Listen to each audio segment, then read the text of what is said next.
大家好，今日我要同大家介紹一位好特別嘅皇帝北漢孝文帝。佢係鮮卑族嘅皇帝，佢做咗一件對中國歷史咧好大嘅事，就係漢化改革。首先睇下張地圖，北季咧原本就喺平城嘅，就喺山大同附近，但係當時嘅鮮卑族咧都好多都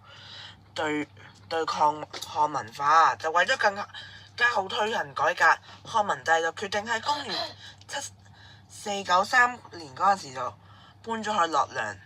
因為洛陽人呢就同漢人呢係政治文化中心，漢文化呢就濃厚，方面佢哋就學習漢文化。睇條路先，睇呢個箭頭就係佢哋由平城搬到嚟洛陽嘅路線。點解要搬呢？就因為鮮卑族嘅舊勢力實在太強，好多貴族就唔肯學漢人嘅嘢，甚至就反對改革。而洛陽就係中原古都，漢人多，文化先進。孝文帝覺得搬過去就更加容易推行漢化，就可以固定咗北固嘅統治，就減少民族之間嘅矛盾。喺遷都完之後，孝文帝就開始進行一連串嘅漢化政策。胡說禁語，佢就下令鮮卑人就要講漢語，如果係朝廷喺度講鮮卑語嘅話，就要罰官員添。30歲以下嘅官員呢，就要強制學漢語，就好似我哋而家學英文咁樣。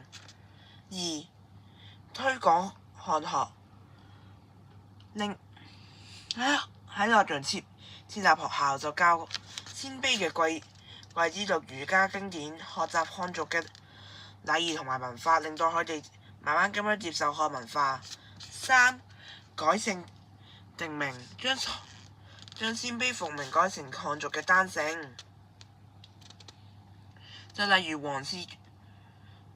族正氏嘅就改成咗元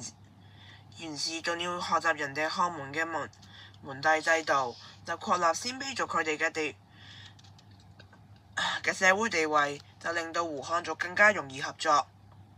大家知唔知佢哋帶頭自己改咗姓，所以孝文帝就叫元租啊。